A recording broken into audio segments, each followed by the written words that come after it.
Alright, welcome everyone. This is going to be a series of videos that I'm going to be making called The State of Destiny.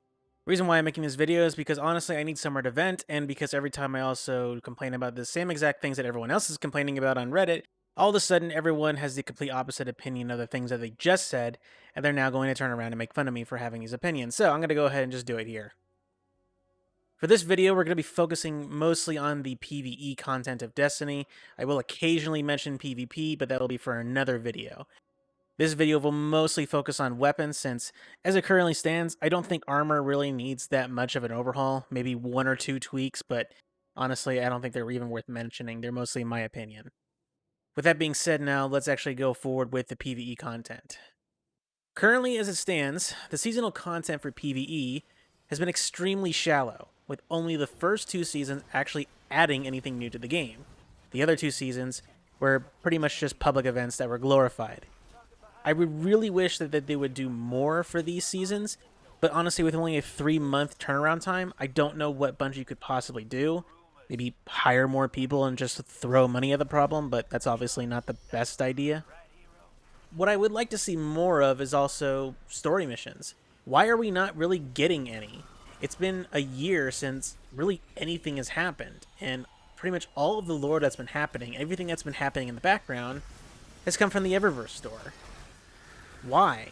Why are we forced to buy stuff to know what's going on in the background? I mean, the closest thing we've had to anything story-wise happening is this season with the 3 vendors dying, apparently, even though they're still there that you can go to right now, on their respective planets. Now, I understand that there was pretty much nothing for these vendors to do once, the content went to the Destiny Vault, but just having them around the hangar or around the tower somewhere would have been a lot better. In fact, we already have a couple of characters doing that now, that being the faction leaders. They're currently just sitting around in the hangar and in the tower itself right now. Why not just have them go with them and be friends or something? I don't know. It's also pretty frustrating the fact that when it comes to story elements, pretty much nothing really outright forward happens before your eyes. This season is pretty much the only outlier in that you actually get to read what happens to these characters and also what's happening. I mean, Anna having Rasputin put into a data chip, and then she's got some sort of frame on a ship that she's bringing with her to Earth. I mean, that's huge news, and yet it seems to barely be touched upon. I get it. It's also because we have stuff coming later in the Beyond Light season as well. There's also the Blackstone Crypt, which is where all the Evos come from, apparently. That might be the new dungeon, or at least a new raid of some sort. We don't know. I would like to see more story content be added, maybe a few more voiceover lines, even if it is just over a radio frequency chatter or whatever.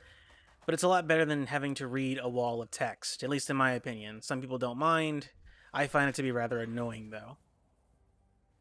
Alright, now on to strikes. Why is there still no new modifiers for the strikes? We haven't had a new positive modifier added to the game since Curse of Osiris. Where the hell is Small Arms?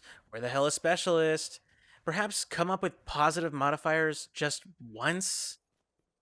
All we've had is negative modifiers that, for veteran players, are pretty much just trivial annoyances at best.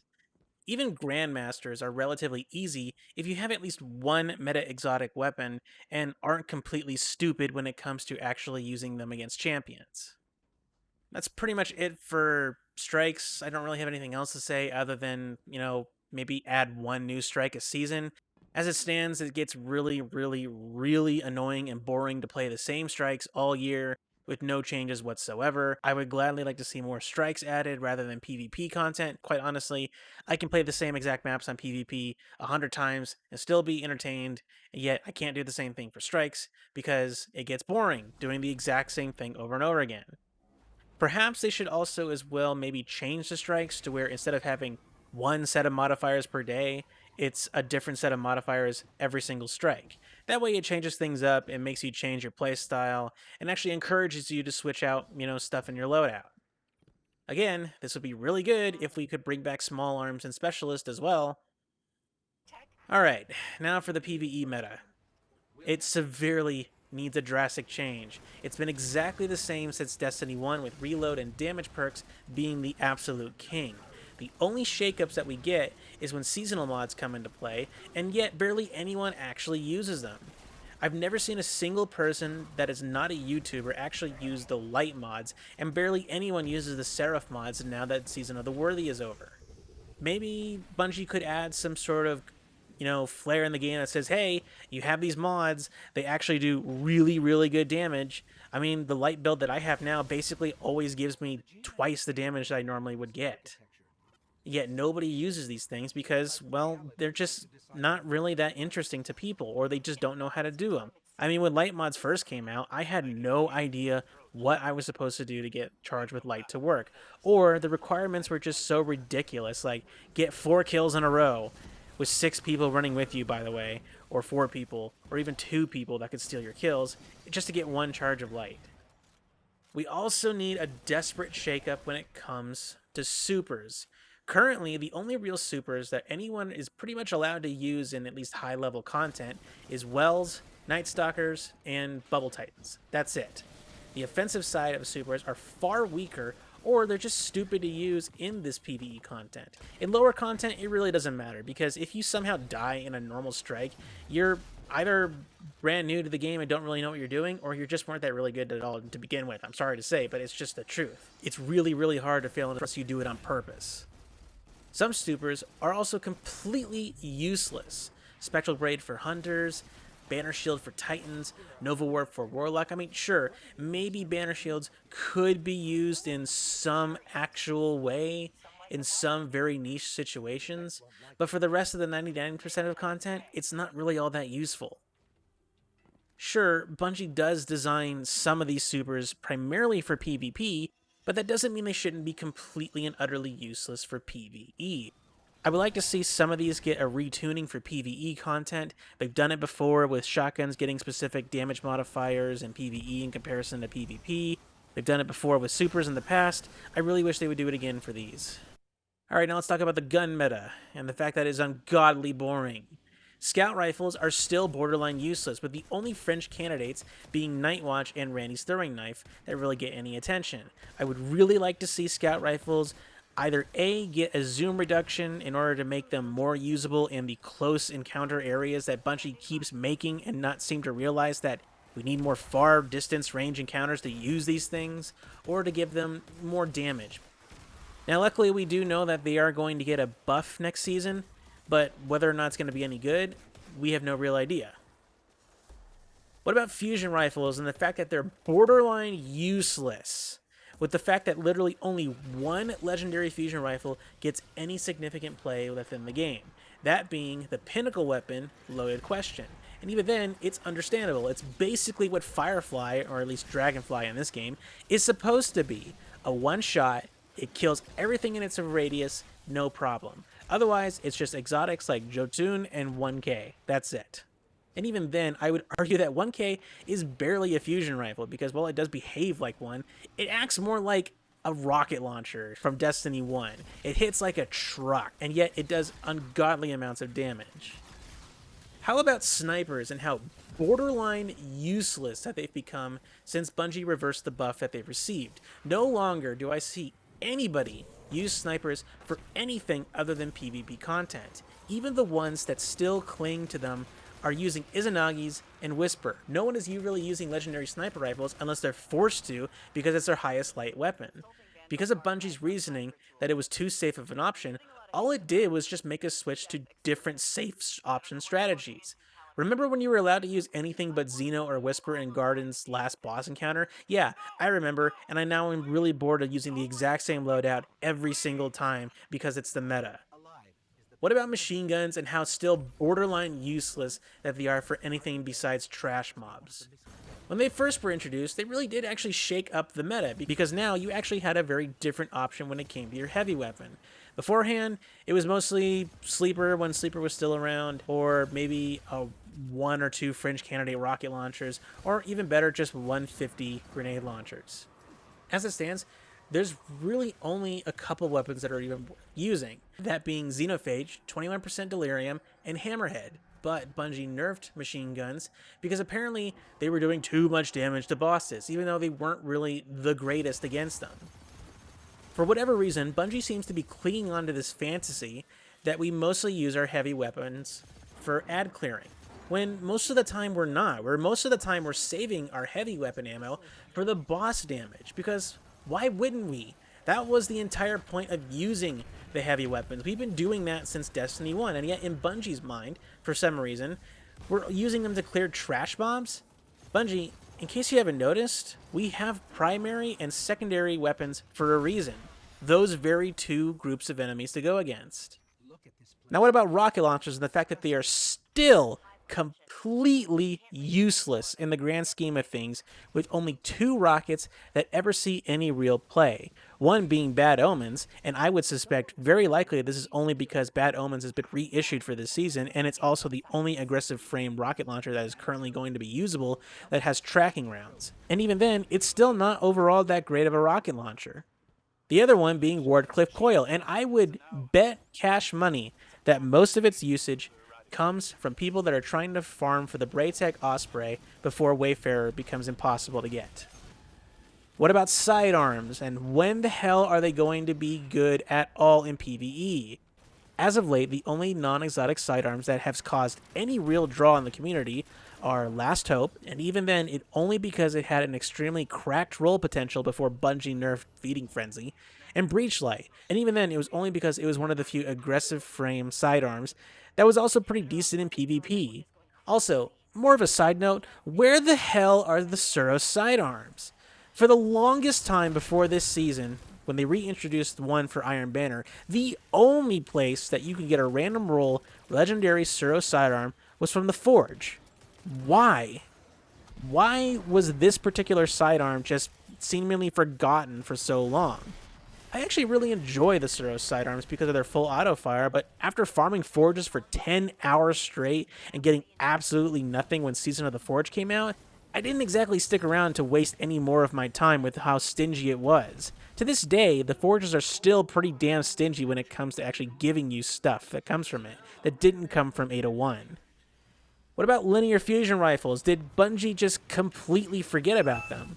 Because since Forsaken, not counting the exotics that we've gotten occasionally, guess how many that we have gotten since Forsaken came out? 2. Exactly 2. And both of them came from Season 9. And one of them is pretty much a PvP-only weapon to begin with. And even then, in the entirety of all the linear fusion rifles, only 2 of them are really any decent. One of those being Line in the Sand, which you can't even get anymore, by the way, and only if you got one that had the Firing Line perk, and Arbalest. Where are the linears? Bungie, if you've just completely given up on them, just admit it so we can move on from keeping these things in our vaults, just in case at some point in the future they suddenly magically become good. I guarantee you that for Beyond Light, Bungie's probably not even going to put a legendary one in there as well. They probably just completely abandon them because they've never been good to begin with. The sole exception being the ones I just mentioned, and the one brief time where Sleeper was actually really, really good. Or that one blink and you missed it moment when Queensbreakers just broke Gambit. I don't really have much for bows, since personally I think they're in somewhat of a decent spot. They do decent enough damage, but I would like to see a shakeup somehow in bows. As it stands, bows have never really been part of the must-have PvE meta until very recently with Trinity Gold getting a catalyst that made it just completely cracked. Perhaps some bow-only mods to shake things up a bit, maybe?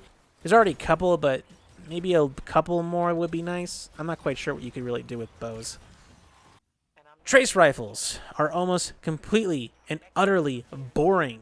Not only are there still no legendary versions of these weapons, but there's also arguably 2 completely useless ones that is taking up space in the game, them being Cold Heart and Wave Splitter. Cold Heart used to be the vanilla go-to boss DPS weapon, but since then it's been completely left behind, even with its exotic catalyst. Wave Splitter, being a PlayStation exotic, kept the majority of the fanbase from ever seeing this thing until long after Forsaken, and even then, by the time that it finally was available to everybody, there was already an established meta that made trace rifles essentially pointless. Prometheus Lens with a catalyst is okay at clearing trash mobs, but what isn't? I mean, I still use this thing in Gambit whenever I need to do a mob clear unless I need to do a specific weapon, but other than that, I've never used this thing for anything. Divinity is basically now a requirement for raids, and especially for Warlocks, effectively having the same problem that we had in Season 7, where Warlocks were stapled to Lunas and Well for all eternity. Now, it's basically Divinity and Well. The only trace rifle that I would say even constitutes a discussion of anything positive is Ruinous Effigy. And that's only because it's the only gun in the game that effectively changes how you use it based on whatever playstyle that you want. Use a shield to slow enemies to protect yourself and gain health over time. Bash them with the orb for massive damage, or just go space jam on them and slam the ground. It offers a variety of things to do, and I love it. I really wish that more weapons would behave more like this weapon in the game, having different game modes, as it were, depending on what you do with it. SMGs. SMGs are a bit of a mixed bag for me, because on one hand, they are pretty heavy-hitting at times, but on the other hand, they can also be incredibly inaccurate. I can only imagine just how bad it is on console, but as it stands, the only SMGs that are getting any real significant play are Recluse, and it's obvious because it's still OP even after numerous nerfs, the Ikelos SMG, which I don't blame because it's one of the only aggressive frame SMGs that is actually good in the game, and Risk Runner. And even then, Risk Runner is mostly just Recluse Light, but only if you can get the perk to activate. Otherwise, nobody is really using them. Even Huckleberry, which on paper should be one of the best guns in the game, barely gets a 0.3% total usage. Death Adder, the gun that everyone was hailing as a replacement for Recluse for whatever reason, needs to get Dragonfly to be any real decent. And even then, it's so inaccurate that good luck getting Dragonfly to work on, say, the Vex, even before we get to Dragonfly's perk not even working half the time. Grenade launchers. Specifically the special ones, the breach loader ones, not the legendary ones. I actually think the legendary ones are just fine as they are. When the hell are they ever going to be viable beyond Mountaintop? As it stands, the only grenade launchers getting play are the aforementioned Mountaintop, and even then it's only because it's completely 100% OP in every single game mode in the game. Witherhoard, because it's basically a discount anarchy, and plus it's new, so everyone's working on the catalyst and everyone wants to use it. And oddly enough, Militia's Birthright, but I suspect it's because Zavala literally gave it away to everyone earlier this season. The problem is Bungie seems way too afraid to actually give these things firepower, which is why everyone went crazy when they learned that Trueteller had a Feeding Frenzy multi-kill clip roll potential. Although good luck getting these, because the world loophole is so polluted with a bunch of crap that we've already gotten before that getting one is almost insane. No, seriously, I have actually dropped over 80,000 legendary shards at Master Raoul. I still have yet to get one decent one. Thank God I got one from a world drop that actually had a somewhat decent roll. Not S-class like the aforementioned Feeding Frenzy multi-kill clip, but at best A-class with field prep in the multi-kill clip. Auto rifles are honestly a mixed bag for me. On one hand, they're finally in a good spot, but on the other hand, they're only in a good spot if you have a damage increasing perk that goes with it. The 4 auto rifles getting the most play right now, that being Gnawing Hunger, Summoner, Forward Path, and False Promises, all use damage increasing perks to justify their usage. I'd like to see more auto rifles that are just outright good like Monte Carlo is, but other than giving primary weapons a buff, I don't really see how they could do this without just breaking them more than they already are pretty much broken right now, especially in PvP. Hand cannons are also in dire need of a retuning. As it stands, there isn't a single 180 hand cannon that's even in the top 10, and for good reason. It's because they're essentially pea shooters against PvE enemies. In fact, there's only 2 weapons that are getting any play, and I'd be willing to bet cash money that one of them is solely just because it's a new weapon from this season, those being Trust and Nature of the Beast. Trust, however, is getting sunset next season, which is a shame because it's the only hand cannon in the game that can actually roll with Rampage and Dragonfly, which was a staple for me in Season 7, and something that I farmed the hell out of the Menagerie for, only to find out a week after I finally got it that Bungie nerfed Rampage. I mean, come on. This thing was a slog to use even before I got 1 stack of Rampage back then, let alone 3. In fact, all 180s that can roll Rampage don't even feel like they're useful until you get to 3 stacks. Overall, 180s just desperately need a buff, both in PvP and PvE, because as it stands, 180s are just completely and utterly useless. The only people that still seem to use these things are console players, and even then for good reason, because they have no real recoil. 110s are another story altogether, because while they hit hard, they're so slow that there's no real reason to use them over a 140 or a 150. In fact, every single hand cannon, with the exception of Ariana's Vow, that is in the top 10, even top 15, are all 140s and 150s. Thankfully, Bungie did say that they're going to give 110s a buff, but I'll believe it when I see it if it actually becomes actually useful. Overall, I would like to see a big shakeup when it comes to weapons. As it stands, we're still stuck in the exact same meta that we've had since Destiny 1, damage and reload perks. Sure, there are a few outliers, like Demolitionist, but overall, the vast majority of people are going for those damage and reload perks. Should they be removed? I wouldn't go that far, since the perk pool would be severely reduced and far more boring. Plus, it wouldn't feel good to suddenly feel weaker. But honestly, I can't think of any other way to shake things up for the better. Maybe if you do that, plus give the primaries a buff that the community's been asking for a long while now, maybe it'll be an easier pill to swallow. I'm not too sure. All right, that's it for everything. God, that's a lot of complaining. I know. But it comes with good reason. As it stands, I'm completely and utterly bored with Destiny 2. Until Beyond Light comes out, there's literally nothing for me to do other than go do Sherpa runs in the dungeon and hope that I finally get a Suro shotgun roll that I actually am satisfied with. Until then, I'm basically done with Destiny 2 until November comes out. So I really hope that some of these changes at least come in the future. I really hope 180s get good again, because I actually kind of like 180s and how they're basically low caliber revolvers, but I'm not really holding my breath. That's it from me. Be sure to like and follow the video, add me on Twitter, and also follow me on Twitch as well. I stream every Saturday and Sunday at 3 p.m.